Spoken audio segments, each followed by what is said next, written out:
मंगलम भगवान वीरो मंगलम गौतमो गणी मंगलम कुंद कुंदायो जैन धर्मोस्तु मंगलम सर्वमंगल मांगल्यम सर्वकल्याणकारकम प्रधानं सर्वधर्माणां जैनं जयतु शासनं सहजानंद चैतन्य प्रकाशाय महीयसे नमो अनेकांत विश्रांत महिमने परमात्मने। आचार्य कुंद कुंद देव द्वारा रचित यह जो पंचास्तिका संग्रह नाम का ग्रंथ, इसकी 11वीं गाथा की अपनी स्वाध्याय चल रही है। पूज्य गुरुदेव श्री के 1969 के प्रवचन, उनके आधार से उस स्पष्टीकरण को अपन देखते आ रहे हैं। इस गाथा का विषय इस प्रकार है कि उत्पाद, व्यय और द्रव्य, ये जो 3 लक्षण द्रव्य के कहे, तो उसमें कहा कि द्रव्य तो कभी उत्पन्न विनष्ट होता नहीं, तो वह तो एक रूप सदृश सामान्य स्वरूप है, इसलिए उसमें उत्पत्ति विनाश होना मानना उचित नहीं है। इसलिए द्रव्यार्थिक नय से जो द्रव्य है वह उत्पत्ति विनाश से रहित है और अभेद है, एक रूप है, सामान्य है और ध्रुव रूप कायम है। और जो पर्यायार्थिक नय के विषय हैं, तो उसमें सहवर्ती पर्याय अर्थात के गुण और उत्पाद व होती क्रमवर्ती पर्याय, तो वो ध्रुव जो गुण हैं और उत्पाद व हैं, वे भेद होने से पर्यायार्थिक नय के विषय हैं। तथापि ध्रुव रूप गुण वे ध्रुव ही रहते हैं, उत्पाद व्यय को प्राप्त नहीं होते, तो भी वे भेद होने से पर्यायार्थिक नय के विषय हैं। इस हेतु से, इस भेद रूपता की दृष्टि से अथवा भेद रूपता के कथन से वे उत्पाद व द्रव्य अंश रूप हैं और द्रव्य है वो अंशी है, तो वह द्रव्यार्थिक नय का विषय है। और यह उत्पाद व रूप पर्याय और सहवर्ती गुण द्रव्य वे अंश रूप भेद हैं, इसलिए वे पर्यायार्थिक नय से जाने जाते हैं। ये चर्चा अपनी इस गाथा के संदर्भ में है। इसमें देखो गुरुदेव ने याद किया है, भगवान कुंद कुंद आचार्य महाराज भगवान सीमंदर के पास गए थे। कुंद कुंद आचार्य महाराज संवत 49 में सीमंदर भगवान के पास गए थे, वहाँ से आकर यह शास्त्र रचे हैं। अब ये शास्त्र इस परमागम मंदिर में संगमरमर में उत्कीर्ण होने वाले हैं। ये 69 का प्रवचन है, दिसंबर 69, और 74 में वह परमागम मंदिर बन के तैयार हुआ था। ऐसी परम सत्य बात है, इसलिए उसे यहाँ मंदिर में उत्कीर्ण करा देते हैं। ऐसा विकल्प गुरुदेव को आया और फिर सब लोगों को लगा कि ये कार्य होना चाहिए, तो हुआ। फिर कहते हैं सर्वज्ञ परमात्मा की ऐसी परम सत्य वाणी है, फिर क्या कहा, इसे पहले हृदय में उत्कीर्ण कर लेना चाहिए। पाषाण पर तो उत्कीर्ण हो ही रही है, वो होती रहेगी, लेकिन हृदय में इस वाणी की जो सत्यता और वस्तु का स्वरूप जो निर्वाध रूप से, जिसमें कहीं कोई पूर्वापर विरोध नहीं, ऐसे भाव को अपने हृदय में उत्कीर्ण कर लेना चाहिए। देखो नीचे कहते हैं, भाई तू तो आत्मा है ना, तो आत्मा है वह नया उपजता है या कि उसकी पर्याय नई उपजती है ना। यहाँ से एक ही पंक्ति में वह बात पूरी कर दी। द्रव्यार्थिक नय का विषय भूत जो आत्म तत्व वह नया उपजता है क्या, अरे उपजता है जो कोई भाव, वह तो उसकी पर्याय है, और वो पर्याय नई उपजती है। सिद्ध की पर्याय नई हो, सिद्ध की भी पर्याय पूर्ण पूर्ण पूर्ण पूर्ण आनंद, पूर्ण ज्ञान, पूर्ण सुख, पूर्ण दर्शन, वे भी नई नई प्रति समय उत्पन्न होती है। सिद्ध की पर्याय अंतर आत्मा में ऐसी अनंत पर्याय शक्ति रूप से पड़ी हुई है। सिद्ध की जो परिपूर्ण ज्ञान, दर्शन, सुख, चारित्र आदि, सुबह भी अपन ने बात की, मोक्ष माने पूर्ण आत्मलाभ। तो पूर्ण आत्मलाभ माने आत्मा के अनंत गुणों की परिपूर्ण व्यक्तता रूप जो सिद्ध पर्याय वे उपजती हैं और विनष्टी हैं, वे पर्यायार्थिक नय का विषय है। और ऐसी जो शक्ति अंदर में पड़ी है, तो वे शक्तियाँ भी पर्यायार्थिक नय का विषय है।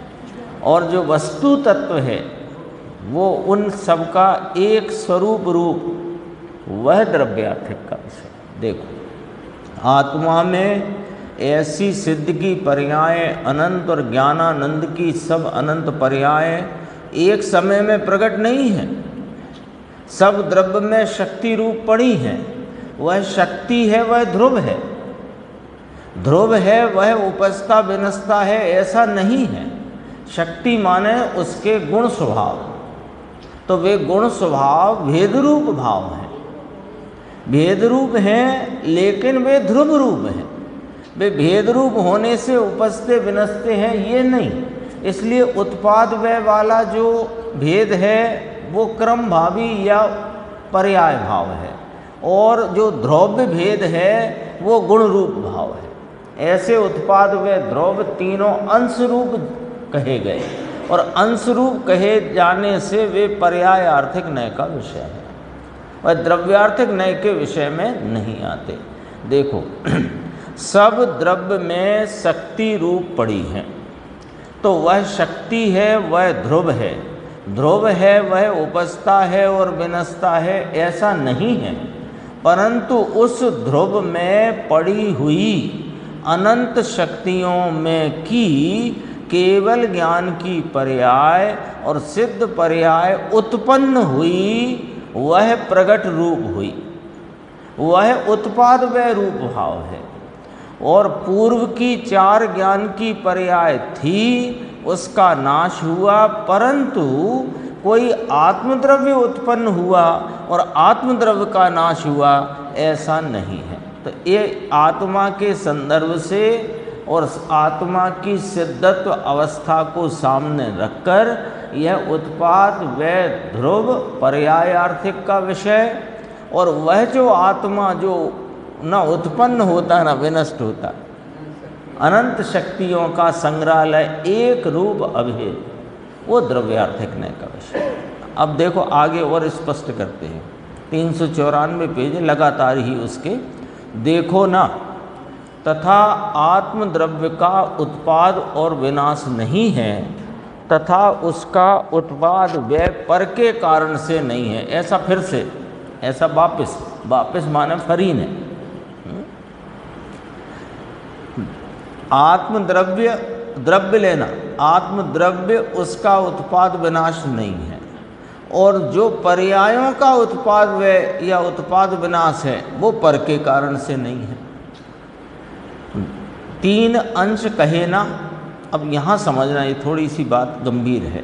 तीन अंश कहे ना, तो पूरा द्रव्य अर्थात प्रमाण का द्रव्य, उसमें क्या आया?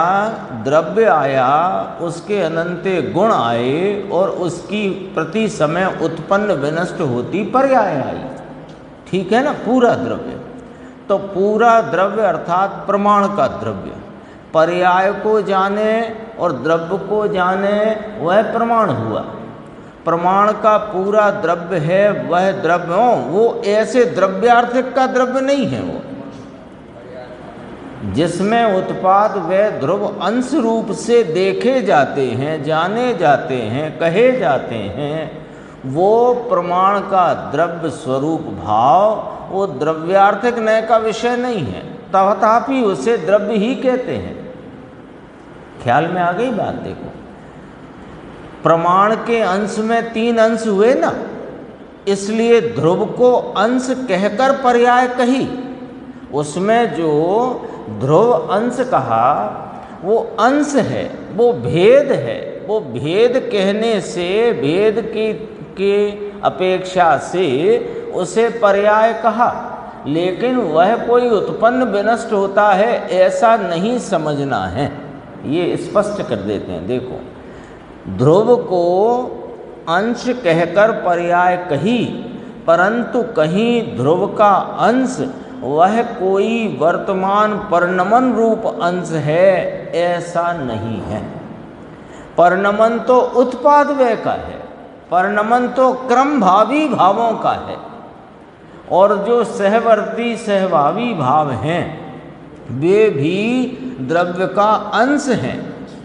तो वे द्रव्य के सहभावी अंश कोई वर्तमान परिणमन रूप नहीं है, वे ध्रुव रूप रहे हुए हैं, तो वे ध्रुव अंश हैं। अंश क्यों कहा कि भेद होने से उसे अंश कहा। बहुत स्पष्ट कर दिया, 3-4 बार ये बात गुरुदेव ने ले ली। देखो अब क्या कहते हैं, अब अपने को सावधान करते हैं। जैसा स्वरूप है वैसा ना माने तो उसकी विपरीत मान्यता नहीं टलती, और विपरीत मान्यता टले बिना सम्यक दर्शन नहीं होता, और उसी का नाम मिथ्या दर्शन है। तो विपरीत मान्यता टले बिना सम्यक दर्शन नहीं होता, और सम्यक दर्शन बिना धर्म नहीं होता। ऐसा है भाई। देखो ना, आत्मा में दुख की अवस्था हो, दुखी है, आत्मा में हो, कोई प्रतिकूल संयोग के कारण दुख नहीं है। यह जीव नरकादिक में दुखी है, तो वो दुखी है ये बात सच्ची, लेकिन वहाँ पर अनेक प्रतिकूल संयोग हैं इसलिए दुखी है ये बात झूठी। दुखी है ये बात सच्ची। नरकादिक में जीव दुख रूप पर्याय से उत्पन्न विनष्ट होता दुख के परिणमन में पड़ा है। वहाँ दुख का परिणमन है तो दुख के परिणमन अपेक्षा वह जीव वहाँ दुखी है, लेकिन वहाँ अनेक प्रकार की प्रतिकूलताओं के संयोग हैं इसलिए दुखी है, ऐसा बिल्कुल नहीं है। वो स्वयं से दुखी है। देखो अपन ने यही मान रखा है, संयोग से सुख, संयोग से दुख। अनुकूल संयोग है, हम तो बहुत सुखी हैं, और साहब कैसा है, हम तो सुखी हैं, बढ़िया। क्यों? सब बढ़िया चल रहा है। संयोगों को हटाने और जुटाने में लगे बस तो संयोग को क्यों हटाना कि जिनसे ये दुख मानता है उन्हें हटाओ, जिनसे सुख मानता है उन्हें जुटाओ।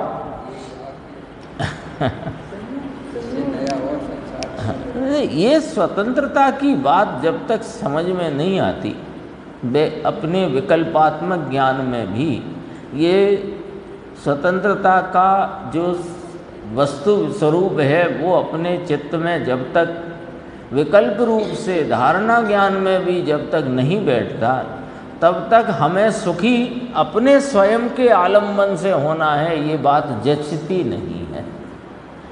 सुखी तो होना है, इसमें कोई दो राय नहीं है, क्योंकि वर्तमान परिणाम आकुलता स्वरूप दुख रूप वर्त रहा है, और वो हटे और सुख की उत्पत्ति हो ये तो प्रत्येक जीव चाहता है। लेकिन जब तक संयोगों के कारण सुख दुख माना है, तब तक अपने स्वभाव और अपनी वस्तु की स्वतंत्रता नहीं मानी, और जब तक इस स्वतंत्रता का स्वीकार अरे विकल्पात्मक ज्ञान में भी जब तक नहीं किया, तब तक भेद ज्ञान का अवसर भी उत्पन्न नहीं होता। क्यों करना भेद ज्ञान? क्यों करना? देखा देखी करना, तो फिर देखा देखी करने वाले को होता ही नहीं। भेद ज्ञान क्यों करना है? ये राग आदि भावों से, उनके निमित्त आदि से, पर्याय में होती अल्पज्ञता हीनादिकता से मैं भिन्न परिपूर्ण एक रूप स्वरूप ध्रुव परमात्म तत्व हूँ, ऐसी स्वीकृति, ऐसी प्रतीति उन सब भावों से एक समय की पर्याय रागादि विभाव और उनके निमित्त आदि परद्रव्य उनसे रहित अपने ज्ञाता स्वभाव की स्वीकृति का पुरुषार्थ कहो या भेद ज्ञान कहो। क्यों करना है कि अनंत ज्ञानियों ने पहले किया तो हम भी कर लेते हैं, तो कर नहीं पाओगे, क्योंकि उन्होंने जिस वस्तु स्वरूप को जानकर समझकर उसकी यथार्थता को पहचानकर अपने स्वभाव का अवलंबन लेकर राग से भिन्न पड़े हैं,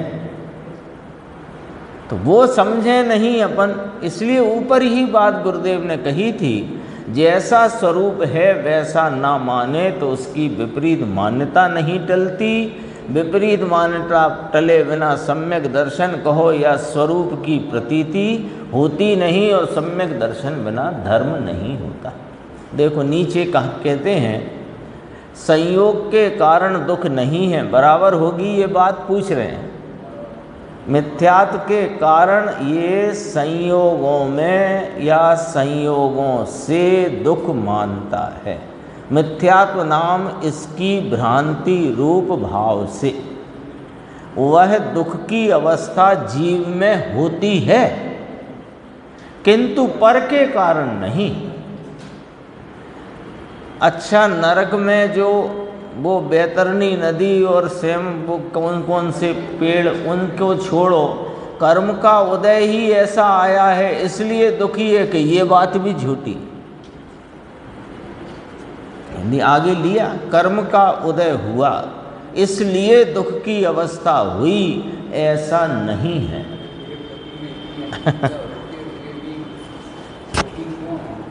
वहाँ भी दुखी है।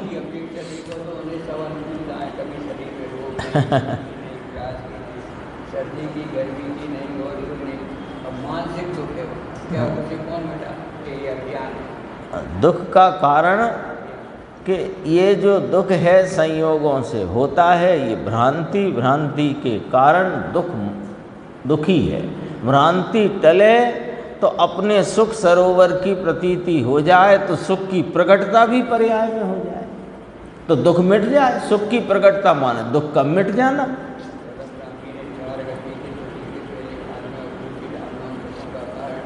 हाँ, है ही नहीं। जिनेंद्र परमात्मा ने एक ही बात बताई है दुख की। और सुनो, देखो, कर्म का उदय हुआ इसलिए दुख की अवस्था हुई, ऐसा नहीं है। दुख की अवस्था में आत्मा पूरा दुख रूप उत्पन्न हुआ, ऐसा नहीं है।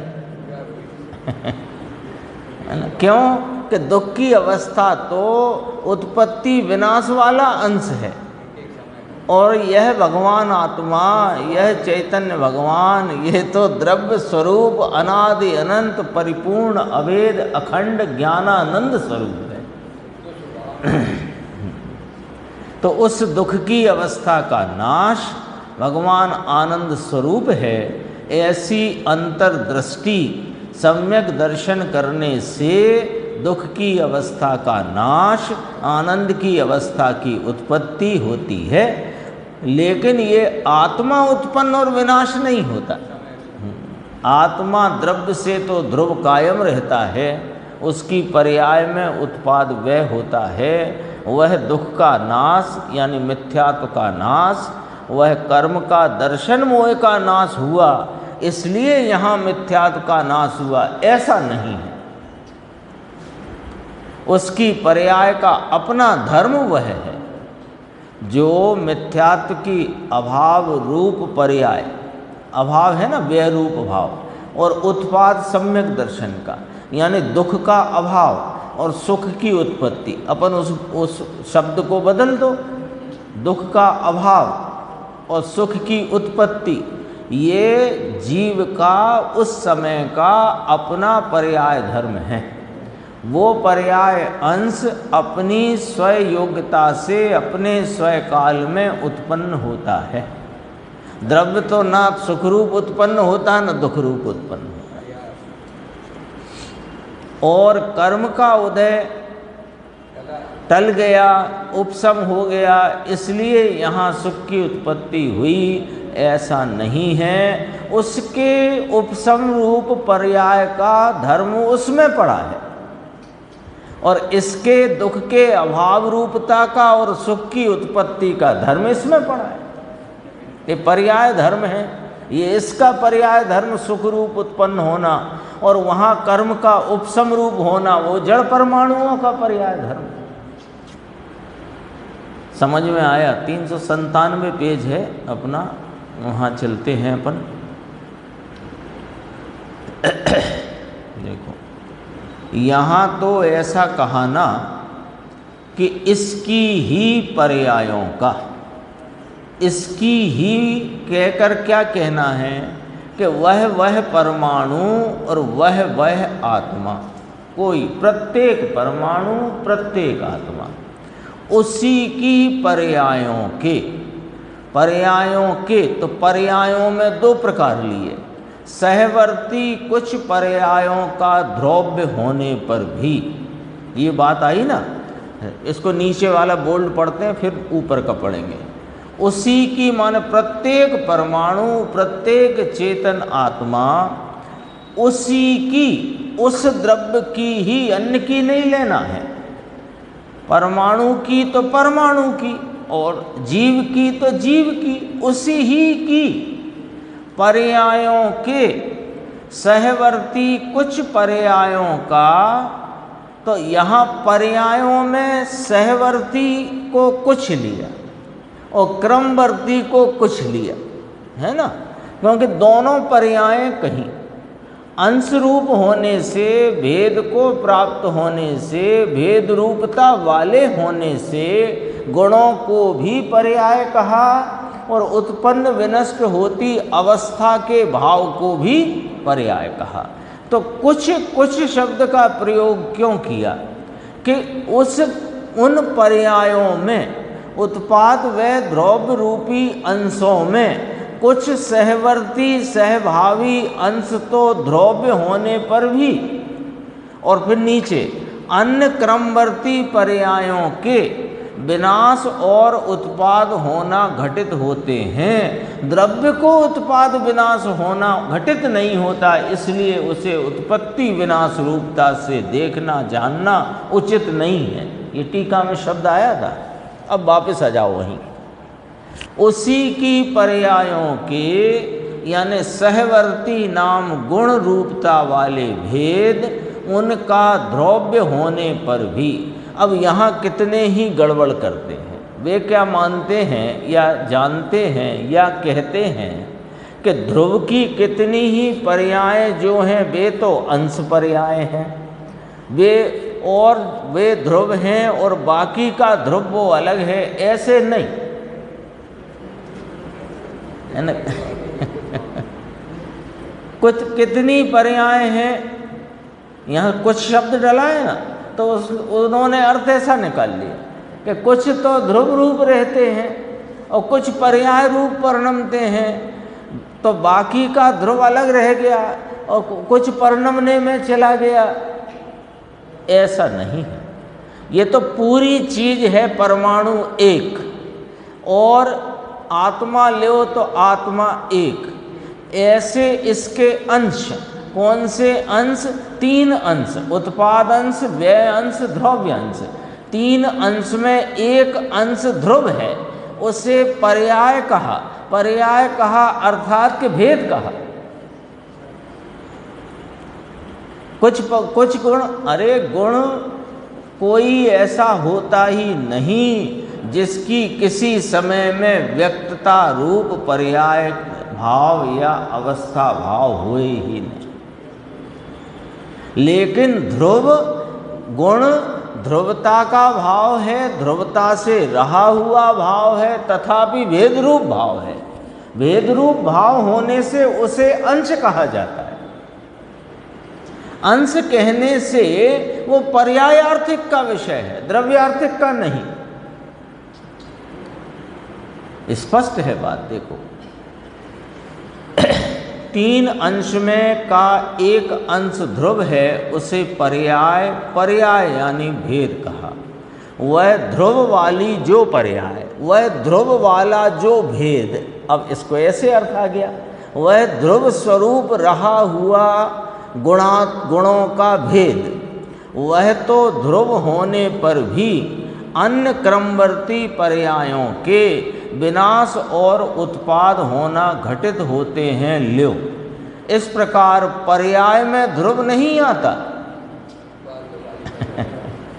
क्योंकि पर्याय उत्पत्ति विनाश वाले भाव की है, उसका प्रति समय उत्पन्न होना विनाश होना पर्याय का स्वरूप है। उस पर्याय में जो ध्रुव अंश रूप गुण है वो आता नहीं, क्योंकि वो तो ध्रुव रहा है। उसकी व्यक्तता के भाव पर्याय में प्रकट होते हैं। पर्याय में पर्याय का स्वरूप क्या देते? उत्पत्ति विनाश। तो उत्पत्ति विनाश में वह गुण अंश है जो ध्रुव रूप, वो आता नहीं है। समझना इस बात को आराम से, बहुत गंभीर है। कहाँ गया? परंतु दूसरी क्रमवर्ती पर्याय, दूसरी क्यों लिया कि उसे भी तो पर्याय कहा था गुण को, और जो क्रम भावी पर्याय, दूसरी पर्याय माने क्रम भावी पर्याय, क्रमवर्ती पर्याय आत्मा में और परमाणु में क्रम क्रम से जो अवस्था होनी है, तो जो शक्ति रूप है गुण, उसमें से विनाश और पूर्व की अवस्था का विनाश और नवीन की उत्पत्ति, ये पर्याय धर्म है। और वे गुण अपने ध्रुव धर्म से रहे हुए हैं, तो उन्हें पर्याय काय कह रहे हो? क्योंकि वे भेद रूप भाव है। मिट्टी के पिंड का नाश और घट की उत्पत्ति वह मिट्टी के शक्ति में से आती है। शक्ति ध्रुव है, परंतु मिट्टी का घड़ा उत्पन्न हुआ वो कुम्हार के कारण नहीं, ऐसा कहते हैं कठिन बात भाई। सहवर्ती हैं नहीं, परिणमते हैं तो वे गुण रूपता से नहीं परिणमते, गुण तो पर्याय रूपता से परिणमते हैं। तो पर्याय अंश अलग हुआ और गुण अंश अलग हुआ। अब बात को ऐसे तो द्रव्य परिणमता है, लेकिन यहाँ द्रव्यार्थिक नय का विषय रूप द्रव्य जो ध्रुव कायम उत्पत्ति विनाश से रहित अभेद अखंड एक सामान सदृश भाव है, उसे यहाँ द्रव्य कहा जा रहा है, जो द्रव्यार्थिक नय का है। यदि अपन सामान्य बात करें, पिछली गाथाओं के आधार से करें, तो द्रव्य परिणमता है पर्यायों में, लेकिन अब वो पर्याय रूप भाव जो परिणमते हैं, उनमें कौन की शक्ति का अंश प्रकट होता है?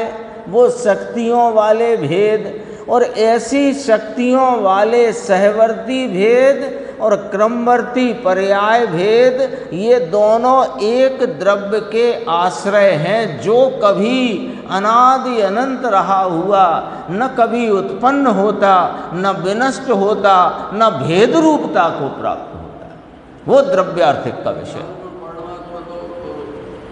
ज्ञान गुण परिणमा, तो ज्ञान गुण ध्रुव रह करके उसकी जो सामर्थ्य का भाव है वो पर्याय में उत्पन्न हुआ, अगले समय विनाश हुआ, अगले समय दूसरी पर्याय उत्पन्न हुई, तो उत्पन्न विनाशपना तो पर्याय को लागू पड़ा। और ज्ञान गुण वो पूरा द्रव्य नहीं है, वो द्रव्य का एक भेद है, इसलिए वह सहवर्ती भाव है। और जो पर्याय में उघाड़ दशा है वो क्रमवर्ती भाव है। तो ज्ञान परिणमा ये बात कहने में कोई दोष नहीं आता, लेकिन ज्ञान कैसे परिणमा ये भी तो जानना पड़ेगा कि ज्ञान रूपता से, अपनी ध्रुव रूपता से रह कर के वह ध्रुव अंश ज्ञान पर्याय अंश में व्यक्त हुआ और पर्याय अंश क्रम भावी उत्पन्न विनाश वाली है और गुण उत्पन्न विनाश भाव से रहित वो द्रव्य का भेद रूप भाव है। और द्रव्य इन दोनों के अंश रूपता इन दोनों में घटित होती है, लेकिन द्रव्य में अंशीपना घटित होता है, वह एक रूपता का अभेद रूपता का भाव है वे सब एक ही। अभी कहेंगे 12वीं गाथा में पर्याय बिना द्रव्य नहीं और द्रव्य बिना पर्याय नहीं, और ये भी कहेंगे कि उनके अन्योन्याश्रय है। गुण अंश है। गुण यहाँ शुरू से 11वीं गाथा में ये बात कही कि उत्पाद व द्रव्य जो लक्षण द्रव्य का कहा, उसमें अब दो नयों की अधीनता में या दो नयों के द्वारा इन लक्षणों को विभक्त करते हैं। कैसे करते हैं कि उत्पाद व रूप पर्यायें, क्रमवर्ती और सहवर्ती गुण ये अंश रूप भाव हैं, और द्रव्यार्थिक नय का विषय रूप जो द्रव्य है वो अंशी है। ये वाली बात है। यहाँ कहा था ना, अब इस लक्षण को दो नयों के द्वारा विभक्त करते हैं। विभक्त कैसे कर दिया कि द्रव्यपना भी अंश गिना, द्रव्य को अंश गिना। तो द्रव्य कौन है? पर्याय ज्ञान की उघाड़ दशा एक प्रगति, उससे अधिक उघाड़ वाली दूसरी प्रगति, तो पहली कम उघाड़ वाली का नाश, अधिक उघाड़ वाली की उत्पत्ति। तो इसमें कौन परिणमा कि ज्ञान रूप भेद परिणमा, इसमें सुख थोड़ी परिणमा जानने के उघाड़ में। लेकिन अब समूचे द्रव्य को लो तो समूचा द्रव्य भले तुम ज्ञान पर्याय से देख रहे हो और ज्ञान गुण से देख रहे हो, लेकिन वह द्रव्य अकेला ज्ञान स्वरूप थोड़ी है।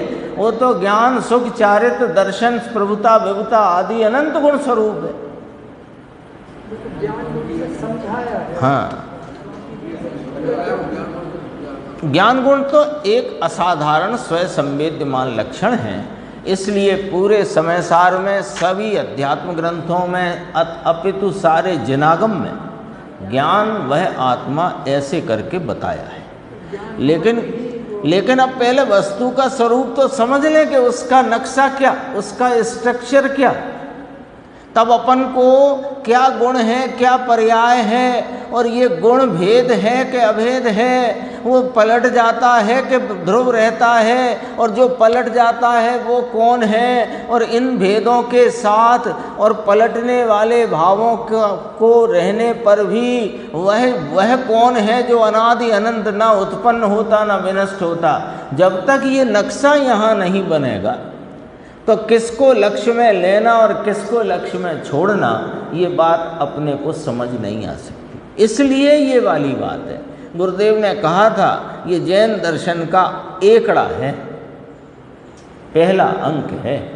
ये समझो अभी अपनी पढ़ाई शुरू हुई है।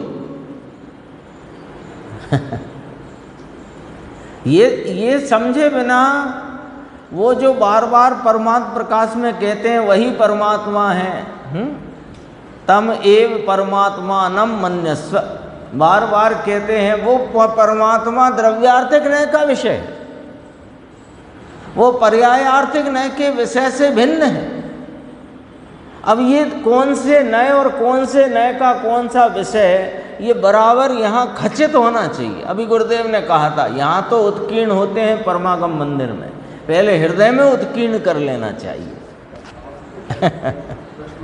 स्पष्ट होना चाहिए, बिना स्पष्टता के बाकी हवा में हाथ पैर मारने से कुछ होने वाला नहीं है। बहुत जरूरी है, नहीं बना सकता जब तक द्रव्य गुण पर्याय का यथार्थ नक्शा जब तक इस धारणा विकल्पात्मक ज्ञान में खड़ा नहीं होगा तब तक दृष्टि का विषय क्या, क्योंकि अभी आलम्बन कहाँ है उसका छोड़ना है, और जिसका अनादि से लिया नहीं उसका आलम्बन लेना है, तो किसका छोड़ना है किसका लेना है ये नक्की तो करना पड़ेगा ना। पहली बात है ये। एक है, हाँ हाँ हाँ हाँ हाँ। स्वरूप में तो यदि देखा जाए तो जो वर्तमान पर्याय से वस्तु को अभेद देखो तो वर्तमान पर्याय और वस्तु में भी स्वरूप भेद नहीं है देखने पर। वो प्रवचन सार की गाथा याद करना, शुभ से परिणमित आत्मा शुभ है, अशुभ से परिणमित आत्मा अशुभ है, शुद्ध से परिणमित आत्मा शुद्ध है, ऐसी आई है ना गाथा। वहाँ पर वर्तमान पर्याय से द्रव्य को अभेद करके द्रव्य को दिखाया। लेकिन यहाँ जब नयों का विभाजन या नयों की शैली से जब बात चलती है तो गुण को भेद में रखना के अभेद में रखना, और पर्याय को भेद में रखना के अभेद में रखना। पर्याय तो उसका नाम ही पर्याय है, परिसमन्तात इति भेदम गच्छति, वो परिसमन्तात भेदम गच्छतीति इति पर्याय। जो चारों ओर से भेद को प्राप्त हो उसका नाम पर्याय है, तो गुण का नाम भी पर्याय रख दिया।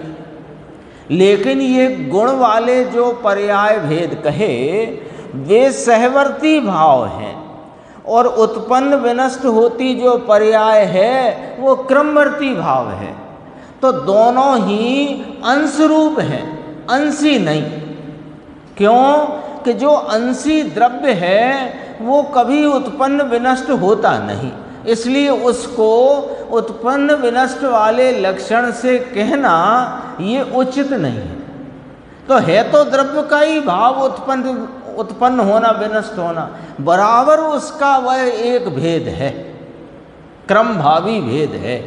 उस क्रम भावी भेद में क्या होता है कि सहभावी शक्तियों के भेद वे उस पर्याय भेद में प्रकट होते हैं अपनी योग्यता के अनुसार। तो वे सब भेद में गए, गुण भी भेद में गए, पर्याय भी भेद में गई। यहाँ जिसे अपन पर्याय ही कहते हैं, गुणों को भी यद्यपि यहाँ पर्याय कहा, पर अपन अपनी जो समझ है पहले की उस हिसाब से बात करते हैं। गुण भी भेद, पर्याय भी भेद, और द्रव्य अभेद है। तो द्रव्य जो अभेद है, अखंड है, एक है, अनादि अनंत है, सामान्य है, सदृश स्वरूप है, वह द्रव्यार्थिक न्याय का विषय है। और जो भी भाव द्रव्य के ही, वो कोई और के थोड़ी है। आपने कहा ना वो गुण स्वरूप ही है द्रव्य, लेकिन एक ही गुण स्वरूप तो नहीं है ना, है तो गुण स्वरूप, तो एक ही गुण स्वरूप नहीं है। इसलिए एक गुण से वस्तु को पूरा नहीं कहा जा सकता, देखा जा सकता, जाना जा सकता, लेकिन एक गुण से पूरी वस्तु को लक्षित किया जा सकता है। लक्षित करने जाओगे तो एक गुण वाली करके लक्षित थोड़ी हुई हो। टोपी वाला आदमी तो टोपी लक्षण से आदमी को लक्षित करना है, टोपी को थोड़ी। बोला कि जाओ टोपी वाले व्यक्ति को बुला लाओ, तो टोपी वाले व्यक्ति में टोपी लक्षण है, तो वो टोपी लक्षण बना करके वह गए, तो टोपी को लक्षित किया कि उस व्यक्ति को लक्षित किया, पूरा व्यक्ति। तो अंशी को पकड़ना है, यद्यपि कि वह अंशी उस ज्ञान स्वरूप वो गुण का वो स्वरूप है आत्मा में, लेकिन एक ज्ञान ही तो नहीं है ना।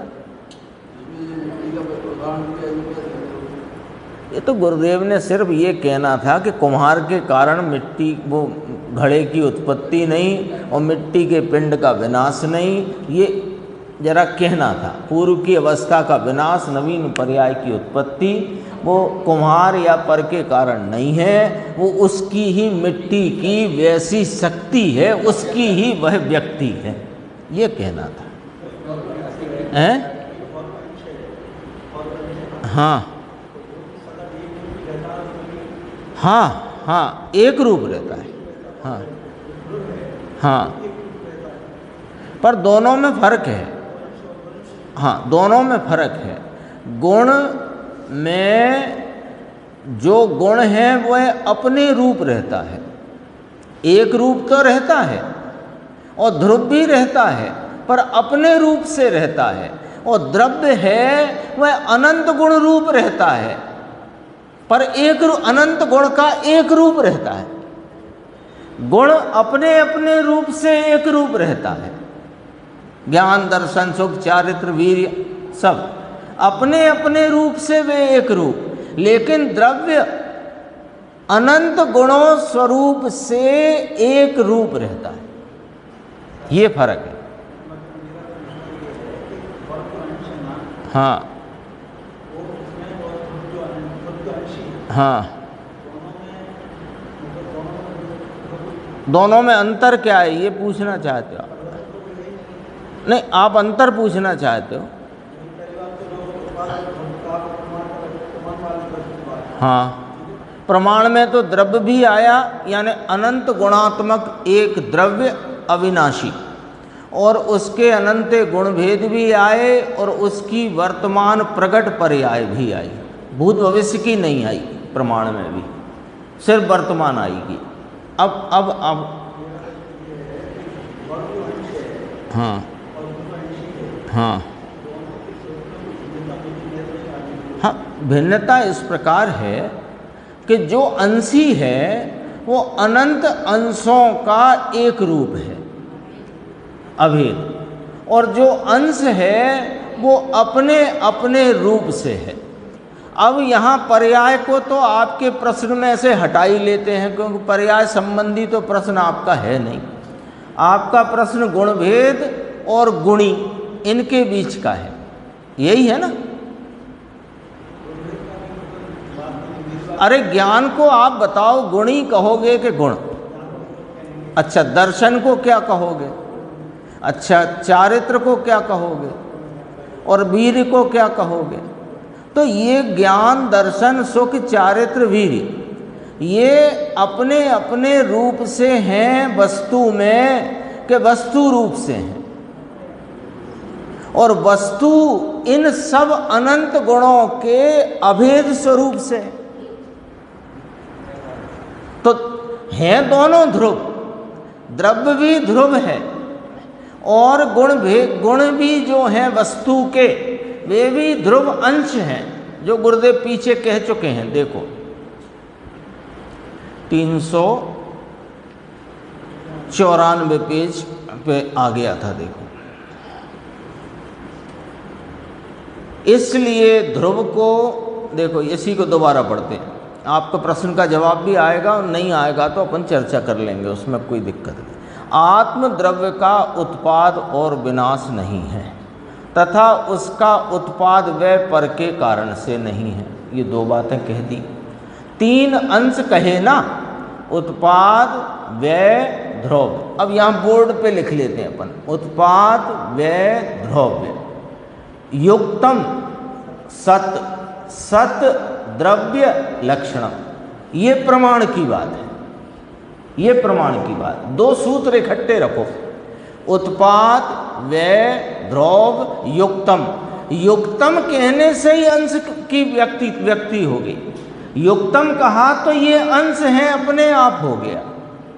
दो हाथ, दो पैर, दो आंखें, दो कान, युक्तम मनुष्य। तो ये हाथ और पैर अंश हैं, ये अपने आप बात आ गई, ठीक है। तो उत्पाद व्यय ध्रुव ये अंश हैं, ये युक्तम में आ गई ना बात। तो ये इनका युक्त रूप जो भाव है उसको सत कहा, और सत है वो द्रव्य का लक्षण है। ये पीछे की गाथा में आ गई है बात। और सत है वो द्रव्य का लक्षण है, और सत नित्य अनित्य स्वरूप है। तो नित्य अनित्य कहते ही उत्पाद व्यय ध्रुव फिर घटित हो गया, नित्य अनित्य कहते। अब उत्पाद व्यय कौन सा अंश है कि क्रमवर्ती अंश है, और फिर ध्रुव्य अंश कौन है कि सहवर्ती गुण, वे ध्रुव्य अंश हैं। और इन दोनों से सहवर्ती गुणों और क्रमवर्ती पर्यायों से युक्त जो एक सत्ता है, एक सत्ता है, वो द्रव्य है। तो अब अपने को द्रव्य और गुणों में भेद मालूम पड़ा कि नहीं पड़ा?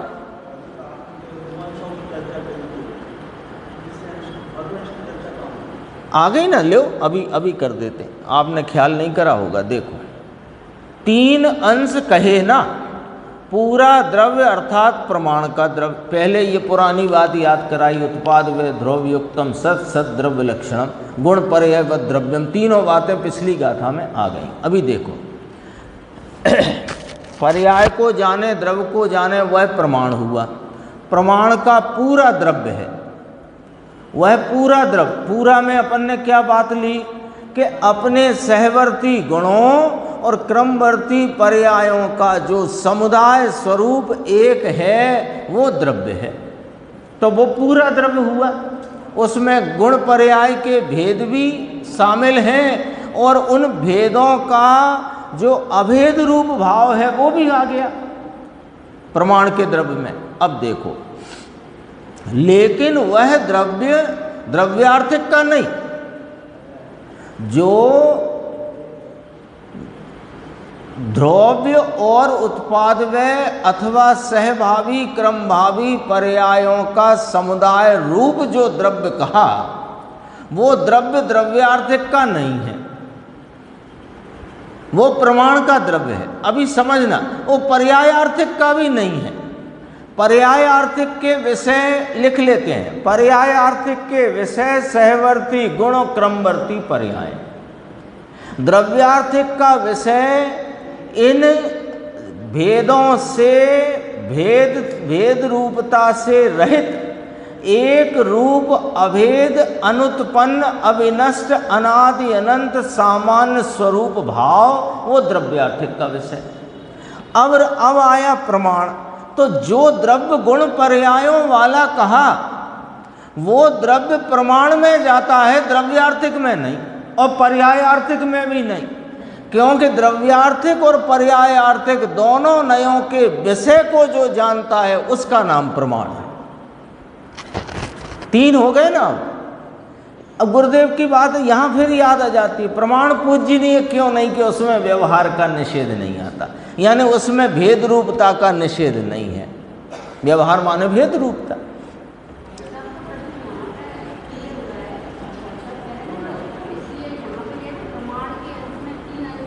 हाँ, कहकर पर्याय कही ये। हाँ, परिणमन तो उत्पाद व्यय का है, भेद रूप भाव है, भेद रूप भाव है। प्रश्न ये है कि जैसे अपन पहले भी और ज्ञान गोष्ठी में भी अपन ने ध्रुवता और भोग, इसमें क्या अंतर है?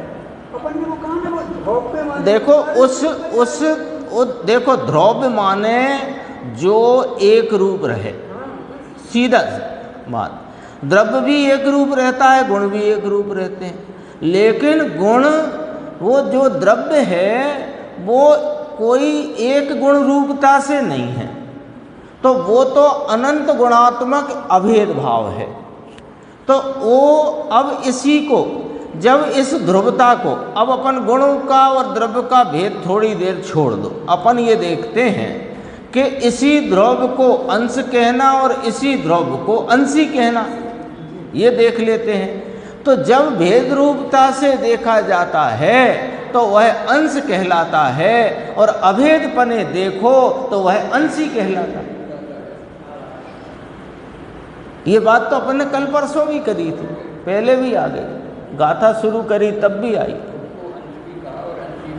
हाँ, अब इसमें क्या है कि उत्पाद व्यय और द्रव्य, इसमें द्रव्य में 2 भाव पकड़ाए, एक अंश रूप और एक अंशी रूप। तो जब उत्पाद व्यय आदि और गुण भेद आदि की तरफ से देखो तो वो गुण का अंश भी ध्रुव तो है, वो परिणमन में नहीं आता, लेकिन है भेद रूप भाव, इसलिए उसे सहवर्ती पर्याय कहते हैं। और जो उत्पन्न विनष्ट होती है प्रति समय उसे क्रमवर्ती पर्याय कहते हैं। अब पर्याय नाम पलटने का छोड़ दो, पर्याय नाम भेद का है, ये पकड़ो बात। अपन सामान्य विवक्षा में पर्याय पलटने को कहते हैं और यहाँ भेद को पर्याय कहते हैं, है ना। अपन ने अभी संस्कृत की बात भी कही थी, परिसमन्तात् भेदम गच्छतीति इति पर्याय। जो चारों ओर से भेद को प्राप्त हो उसका नाम पर्याय है। तो गुण भी भेद को प्राप्त है, क्योंकि ज्ञान दर्शन सुख चारित्र वीर्य एक ही द्रव्य के आश्रय में रहने पर भी ज्ञान दर्शन रूप नहीं होता, दर्शन ज्ञान रूप नहीं होता, तो अपने अपने रूप रहकर भेद रूप कहलाए कि नहीं? तो पढ़ाई बड़ी जबरदस्त है ये। अपन कहाँ थे वहीं पहुँचते।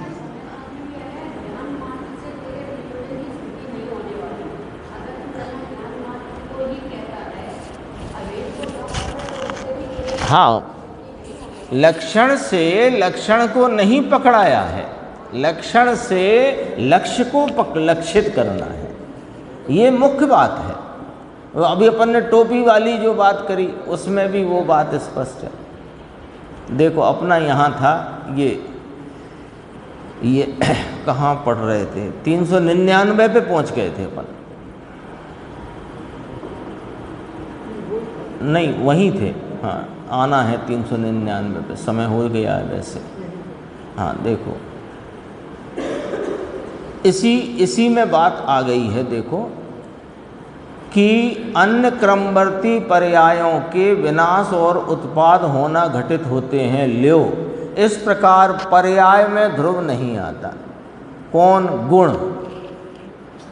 परंतु दूसरी क्रमवर्ती पर्यायें आत्मा में, दूसरी माने गुण भेद वाली पर्यायें, वे उत्पन्न विनष्टता में नहीं आती। लेकिन जो दूसरे प्रकार की पर्यायें कहीं या दूसरे प्रकार के जो भेद कहे क्रमवर्ती भाव, वे आत्मा में और परमाणु में क्रम से जो अवस्था होनी है, तो जो शक्ति रूप से है उसमें से वह भाव प्रकट होता है, और वही भाव अगले समय विनाश को प्राप्त होता है। तो ये मान लो मति श्रुत ज्ञान की अल्प पर्याय का उत्पाद वो ध्रुव रूप रही ज्ञान भेद में से प्रकट हुआ है, और मति शुद्ध ज्ञान के पर्याय रूप भेद में वो आया नहीं है। क्यों? कि मति शुद्ध ज्ञान का जो परिणमन रूप भेद है वो उत्पन्न विनाश वाला है, और ज्ञान सामर्थ्य का जो भाव है गुण भाव, वो ध्रुव भाव है। वो पर्याय में नहीं आया, लेकिन पर्याय में जो भाव आया वो उसकी शक्ति में से ही आया है, त्रिकाल रही ध्रुव रही शक्ति में से आया। और अगले समय मति शुद्ध ज्ञान की पर्याय का विनाश हुआ और केवल ज्ञान का उत्पाद हुआ, तो वो केवल ज्ञान का उत्पाद उस शक्ति में से आया, और मति शुद्ध ज्ञान जो उसकी शक्ति में से प्रकटता थी उसका विनाश हुआ।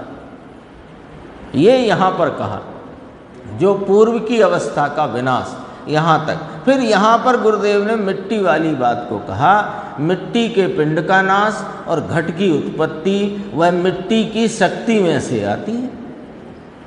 पिंड के नाश रूप अवस्था और उसी अवस्था में घट की उत्पत्ति अवस्था, वो मिट्टी की उस परिणमन रूप शक्ति मिट्टी में है, उसमें से प्रकट हुई है। लेकिन वो शक्ति ध्रुव है, वो नहीं आई पर्याय में। तो यदि वो पर्याय में आए तो उसका नाम सहवर्ती भाव नहीं रहेगा, क्रमवर्ती हो जाएगा, और ध्रुवपना नहीं रहेगा, उत्पाद विनाश हो जाएगा, विनाश ही हो जाएगा। परंतु शक्ति ध्रुव है, तो शक्ति ध्रुव है। अब जो आपने कहा था ना, कुम्हार को क्यों लिया, कि वो जो घड़े की उत्पत्ति है और मिट्टी के पिंड की अवस्था का नाश है, वो मिट्टी की शक्ति की योग्यता का व्यक्त रूप भाव है। कुम्हार भुमार ने कुछ किया नहीं, तो पर के कारण से वो नहीं होता। ये यहाँ तक अपनी चर्चा आई। 399 पेज पर आगे चर्चा अपन चलेगी तब।